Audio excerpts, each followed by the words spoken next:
it's okay to take the lives of these individual humans for any and every reason. When were you a person? Passed the Fetal Life Protection Act, which protects babies at 6 months. If you're a Democrat or Republican, what kind of state do you want to leave behind? Hello, and welcome to the Ever Living Podcast.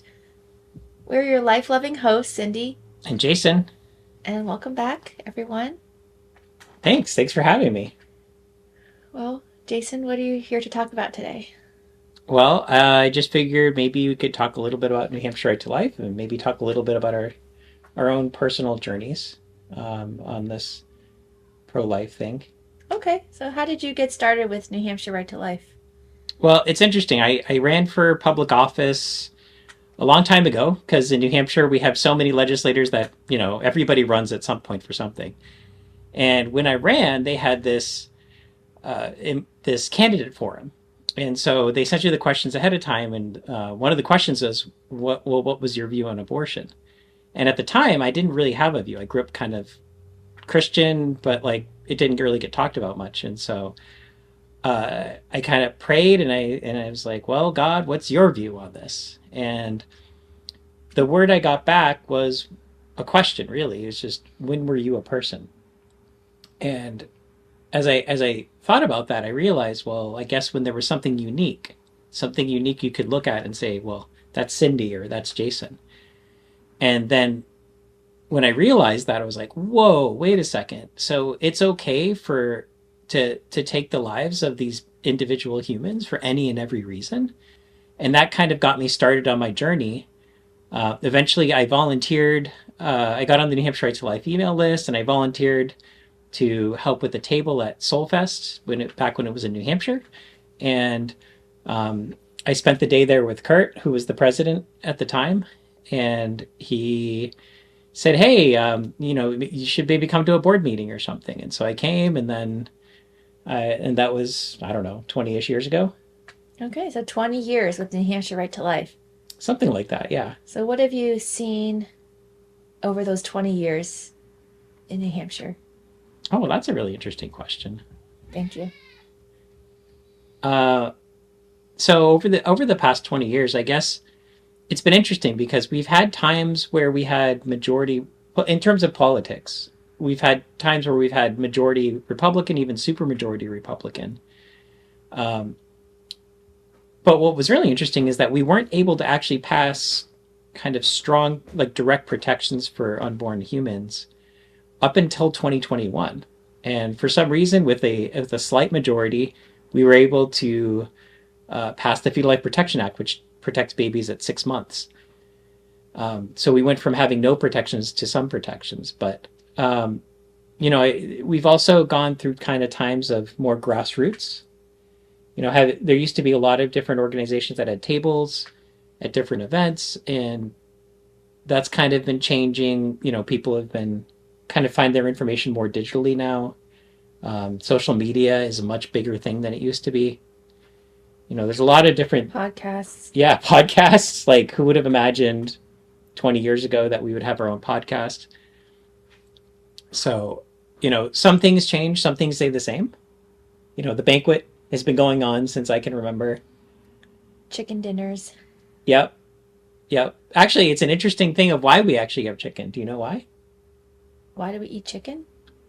Because every year somebody says, well, maybe we should switch it to pork or something like that. Just for some variety. Almost everybody can eat chicken unless you're a vegetarian. That's right. Yeah. So I think that's actually the big thing is even though a lot of pro-lifers are Christian, we want to maintain the door open. If you're a Muslim or a Jewish pro-lifer, we don't want you to feel excluded. So that's a big part of it. Mm-hmm. What was your favorite banquet over the 20 years? Well, I forget which year it was, but it was the one where my mom came for the first time. Oh, okay. Was that for Abby Johnson? It might have been. I don't remember. But I just remember, my mom, my mom was a single mother for most of my childhood. And, just the fact that she chose life for me. And it just really moved me. And then that she came up to support the pro-life work we're doing. Mm-hmm. What was the most memorable for you? You've been involved a few times. The most memorable banquet, maybe the one that I helped organize. Do you remember which one that was? I honestly don't. They all blend together for me. I think it must have been at Nashua, and the speaker was, who was it? Was it the professor? Oh, Michael New? Was it him? Or Dr. James Shirley.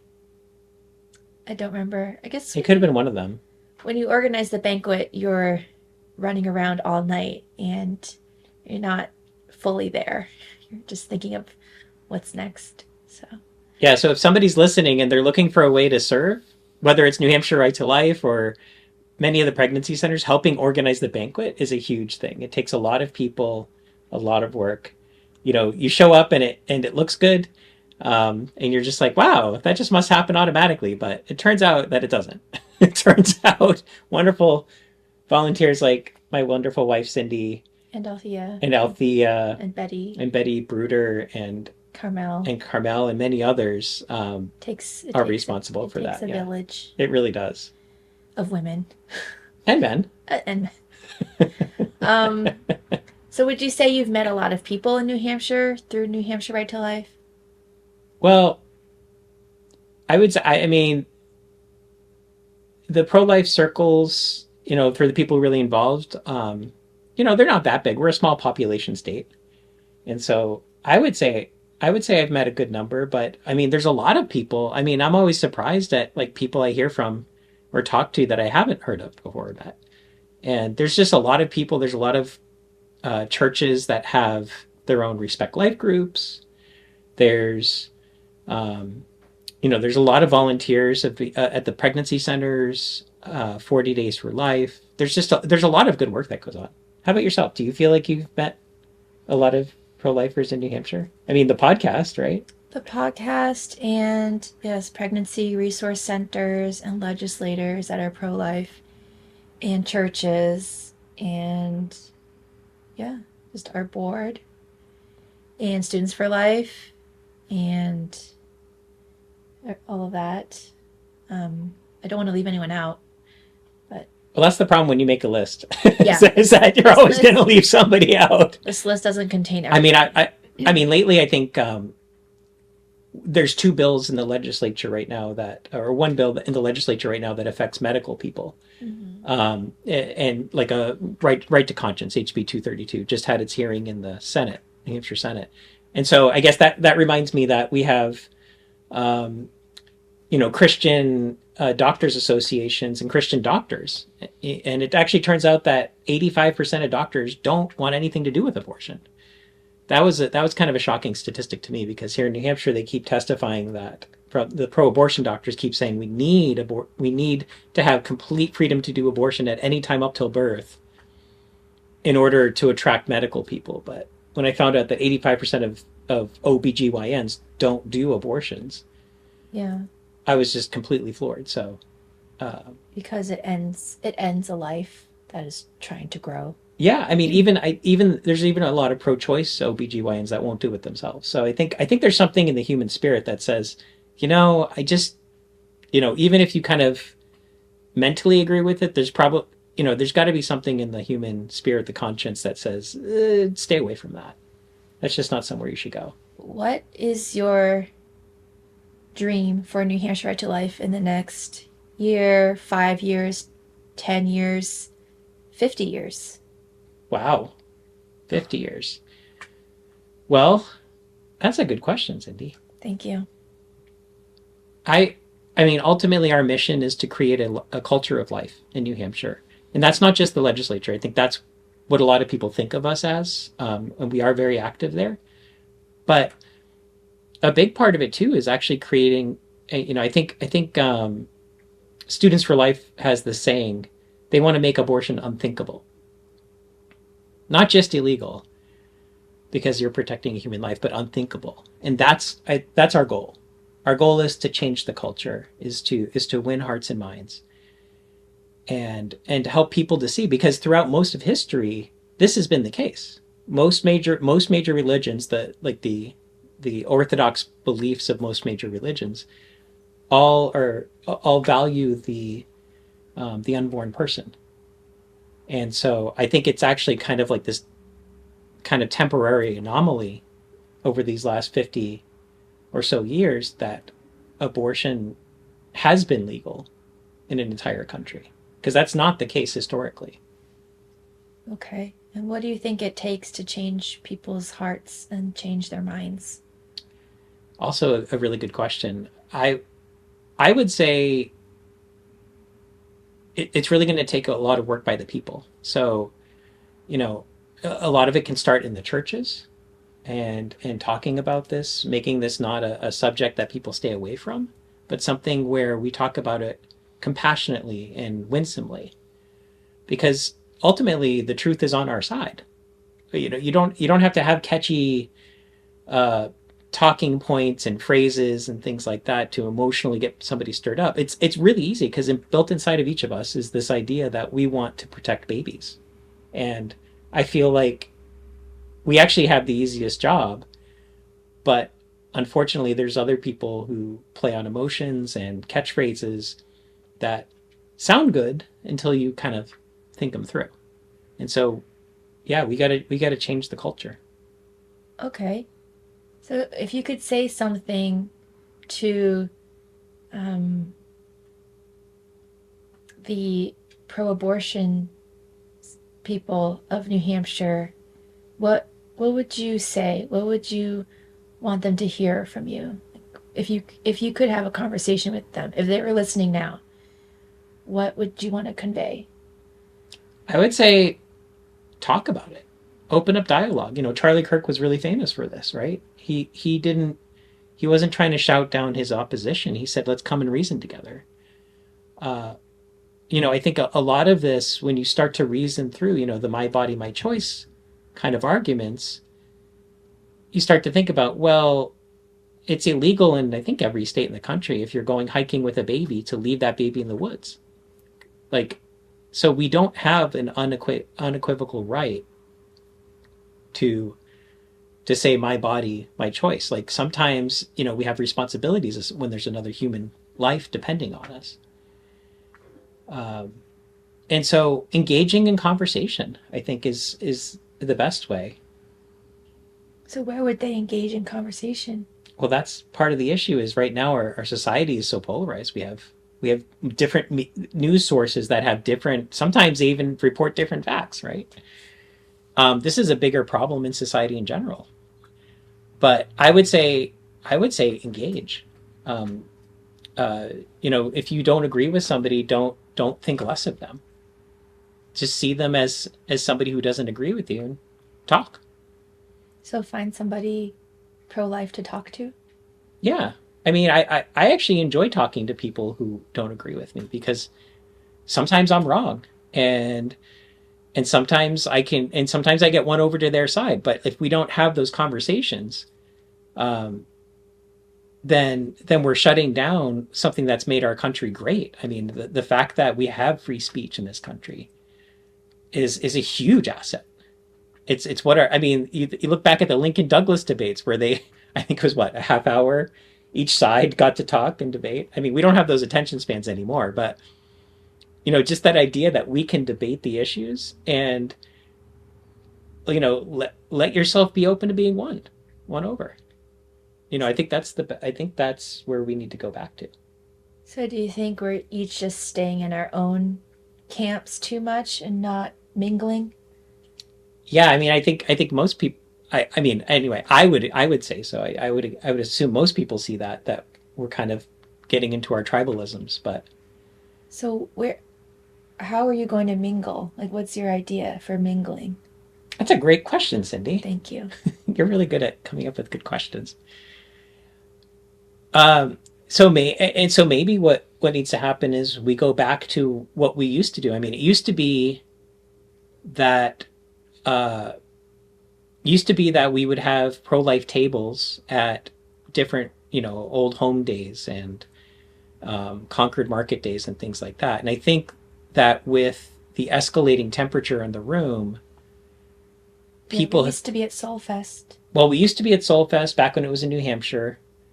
Um, Unfortunately, it seems like even they are not interested in having pro-life representation there. I mean, it's in Massachusetts, but So would you say we're being censored out of the marketplace of ideas? I think people are afraid of controversy nowadays. Hmm. Like, especially businesses, they don't, because they don't want to get canceled. Okay. I mean, it reminds me of this professor at Harvard. His story is up on the internet. I forget his name, but uh, he, I think he took a pro life side, or not. It wasn't even a pro life side. There was a peer reviewed journal article on, or a letter on addressing abortion trauma, because there are some significant links between abortion and mental health problems. Like after the abortion? Yeah, Okay. and so he wrote, and so I think there was an article in some sort of scholarly journal that talked about, uh, hey, if you're a psychologist and you have somebody in therapy who's gone through abortion trauma, don't just tell them like get over it. Like actually treat it as though it's a real issue, because the statistics show it actually is a real issue. And I think he was canceled. Like there's this article he wrote about, like, people tried to get him untenured. There were students saying they didn't feel safe in his classes. Um, challenging him, and he was lamenting in this article that he spent months, instead of doing the good research he doing. I think he's like some sort of statistician. Instead of doing good research he was doing, he was like addressing all these complaints that people were lodging against him, primarily because he said no. We When women say that um, they're dealing with a lot of trauma from their abortion, we should listen to them. That's all he was saying. So people are afraid to say what they believe these days? Is that what you're saying? Because it has negative consequences? I think so. Yeah. Hmm. And what have you learned about media training and speaking Media to the training. media? What have you learned over these 10 years? Well, I think the funniest thing is, like, the first time or two I was invited to speak on camera. I thought it was going to be this long type of thing, and the funny part was that it took like 1 minute. He's like, "Oh, what's your view on such and such question?" And we drove up to Manchester to the TV station and did it, and it was over in like maybe 2 minutes, but that was it. And so you really got to think about how to communicate what you want to say quickly. Mm-hmm. The news doesn't have time for you to talk 5 minutes of background and then 5 minutes of your talking points, right? You have to summarize it in like two sentences or something like that. And so that's a big part of it. The other part, I think I would say I've noticed, is that the media are, these reporters, they're humans, right? Like a lot of times we think of them as liberal or conservative, and we put them in those kind of buckets. But recently we had a press conference, which is on the New Hampshire Right to Life YouTube channel, by the way, if you want to watch it. Um, and we had the pregnancy centers there speaking, and I could see when Jean Marie Davis, who has just a heroic story of rescue from trafficking by in large part because of a New Hampshire pregnancy center. Um, I could tell they were paying attention, and in fact, the article that was in the paper, it was front that she was the feature of that, and they put it on the front page of the Union Leader. I was really impressed. Oh, wow. Okay. So I think you have to realize, like, people, like, we're all people, and I think that's a big part of just the dialogue, is remembering that we're not conservative and liberal people, but we're people. We have feelings, and we can't shut ourselves off from listening to people. Yeah.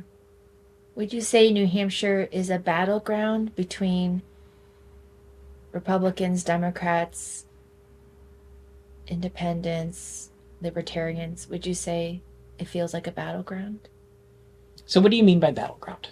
Whereas these different parties are vesting for power, a tug of war of power.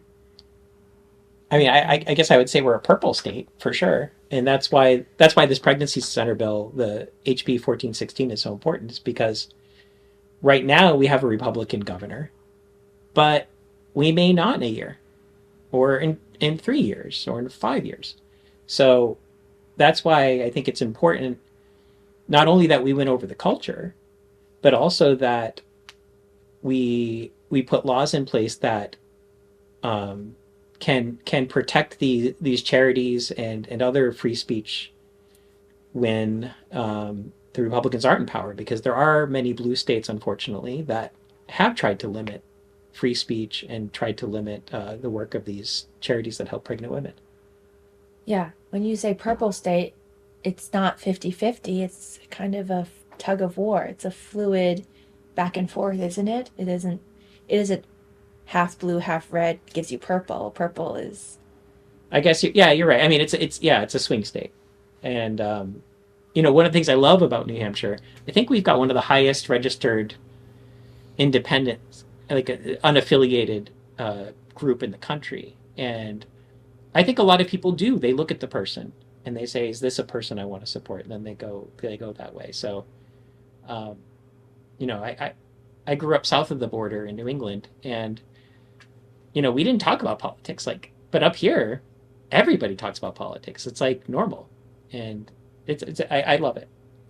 is there anything you'd want to say to the GOP Republican group that if they could hear something from New Hampshire Right to Life, what would you say? I would say don't be ashamed of your views.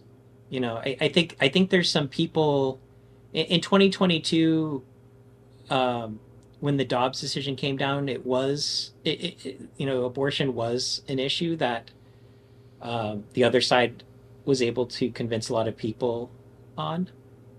But from what I've seen in the polls, it's not an issue anymore, as much anywhere close to it. And I question, like, if you're willing to give up the life issue, then like, or just downplay it, then what are you doing? I mean, the purpose of government is to secure the basic rights of the people. That's the biggest. The right to life is the biggest one of those. And so, if we're not standing for life, if we're not trying to protect the innocent, then we're not doing our jobs.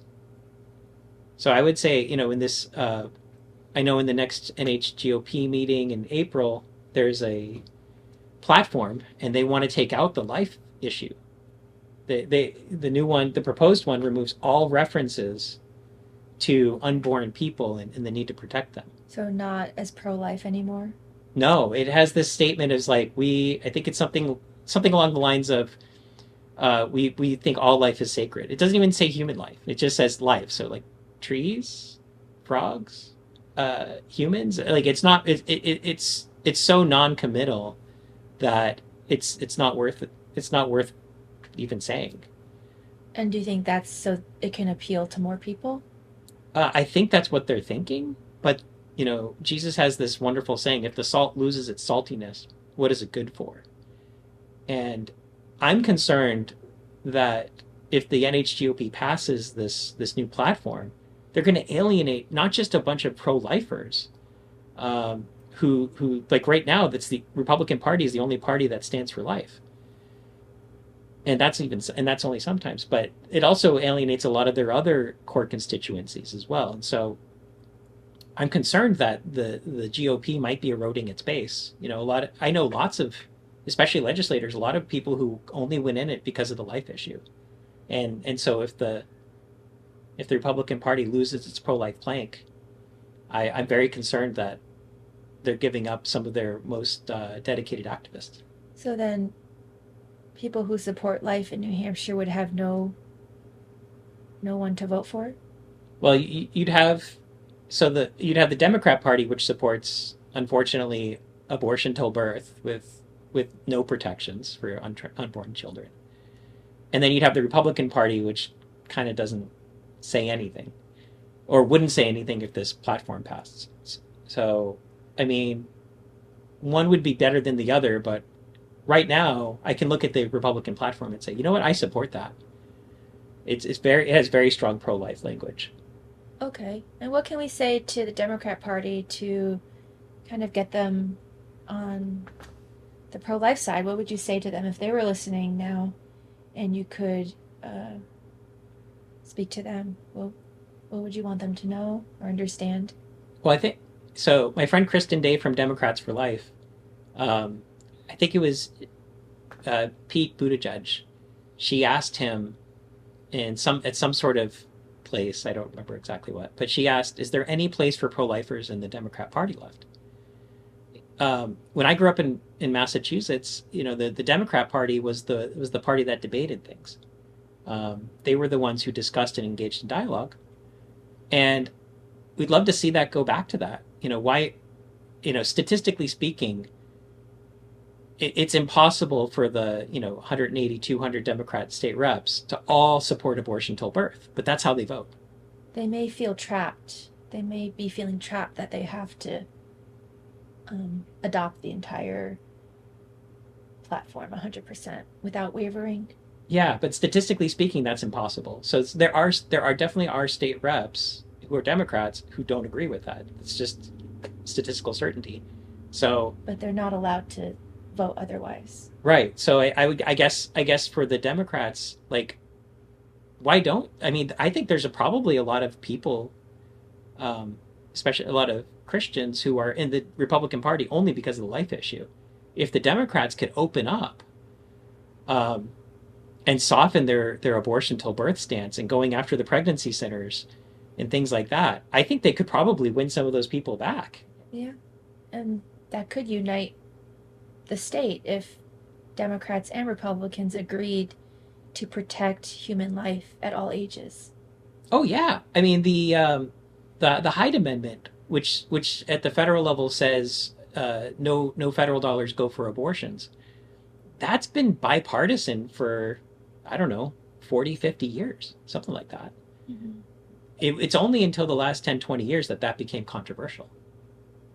Yeah, I guess there's a lot of money that the abortion industry can they can put forward to influence uh, politics, isn't there? Yeah, and I think that's unfortunately the special interests. Abortion is one of them, and there's a bunch of others. But uh, yeah, I suspect it's the special interest of the Mm-hmm. abortion lobby that keeps the Democrats in that camp. That's very interesting. We're encouraging Democrats and Republicans in New Hampshire to be a voice to protect life, even if their party opposes it, or even if their party opposes them speaking out like that. Yeah, It- and if you're an individual Democrat, let's say, who um, is afraid of what'll happen, just look at what happens in the news. Like when you're the one or two, you get press, and if you want to have like a if you want to have a political future, what do they say? There's no such thing as bad press. So it's a way to make a name for yourself. well, I mean, I guess you can fear the opinion of your party or fear people's opinions, or you can um, do what is right in the face of before God, in the face of that, like to stand up for what is right, even if it costs you something. Yeah, and I guess, I'd also encourage people to think about, like, well, how is history going to view us? Now, remember, abortion has been widely rejected by society for most of history. I mean, obviously, there have been cases. There was a reason that the Hippocratic Oath had to put it in that not to give women abortion drugs, um, because there were people looking for that. But by and large, it's been looked down on.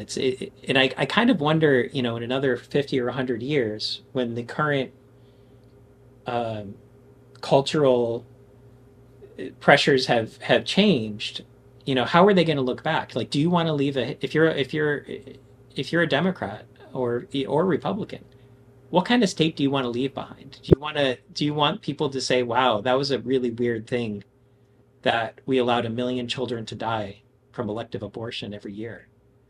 Uh, or do you want to be somebody who stands up? Think of like, um, Dietrich Bonhoeffer, who helped smuggle Jews out of Germany.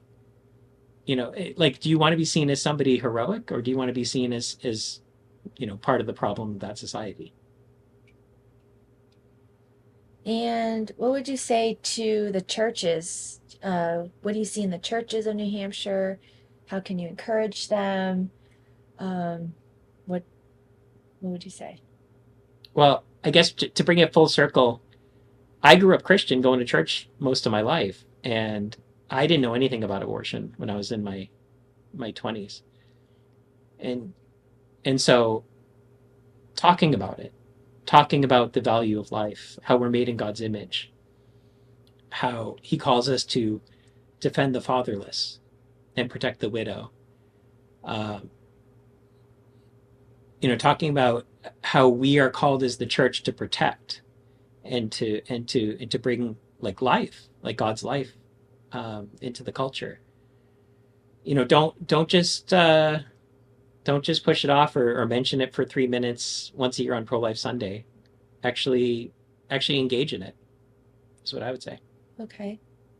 And I guess as being part of New Hampshire to Life, you don't always see the families that are helped. So, do you ever think about that? Like who your work is benefiting, or the children that are being born in New Hampshire, or the mothers and fathers that are being supported in parenthood. Do you ever think about that side of what you do? Yeah, I guess. I mean, especially when we go to the pregnancy center fundraisers, it's so heartwarming to hear, from actual people who are being helped by the pregnancy centers. Uh, but an interesting little tidbit. I always considered, so the Fetal Life Protection Act, which protects babies at 6 months in the womb, passed in 2021, Yeah, and 5 years ago. yeah, so 5 years ago now. And I, the number of abortions that are done that late is very low. It's about 1% of them. So in New Hampshire, probably 200 ish. And then probably, if we're similar to other states, probably about half of those are elective. What would be considered elective, like not done for a health reason. And, but we're right next to we're right next to Massachusetts and Vermont and Maine, which all have abortion till birth.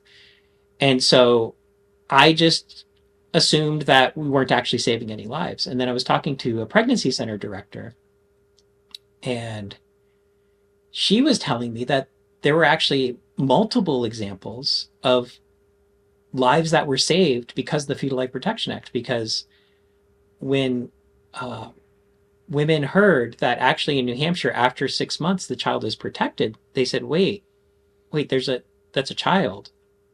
Like, they're viable at that age. Like, they can be born and survive. And so it wasn't because it was against the law, because you can just cross the border, but it was actually because the law, um, caused these mothers to actually think about their children, and to realize, wait, this is a baby. This isn't a clump of tissues, or something like that. Yeah. Yeah. I mean, I could see New Hampshire as being the Granite State. Seems kind of tough, hard, uh, like wintry, but also to soften our hearts for each other, for the children, for the moms, for yeah, to care enough to say, um, ending a young life is wrong, so let's not continue that here. Um, Yeah, a lot of times, we do our work not really knowing who benefits, but we do it because it's right. And that's how the kingdom of God works, right? Like, one man plants, another one waters, but God is one who makes it grow. mm, And so we do our little parts, and really we have to just trust God for the outcomes. What are your hopes of being a father one day? Well, I think most pro-lifers love babies. I mean, we wouldn't do this if we didn't love babies. So, yeah, would love to be a parent someday. Mm-hmm. Should we close with the verse? Yes. Do you have a Bible verse that? We do, but I have to look it up. So it's Psalm 37.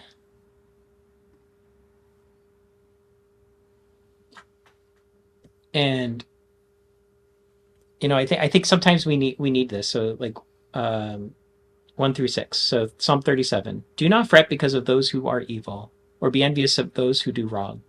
For like the grass they will soon wither, like green plants they will soon die away. Trust in the Lord and do good. Dwell in the land and enjoy safe pasture. Take delight in the Lord, and he will give you the desires of your heart. Commit your way to the Lord, trust in him, and he will do this. He will make your righteousness reward shine like the dawn, your vindication like the noonday sun. So, I think sometimes, now obviously I'm not wishing death upon the people on the other side, but sometimes I think it can feel like there's a lot of pressures. Like, right now I think there's a lot of tussle at the federal level.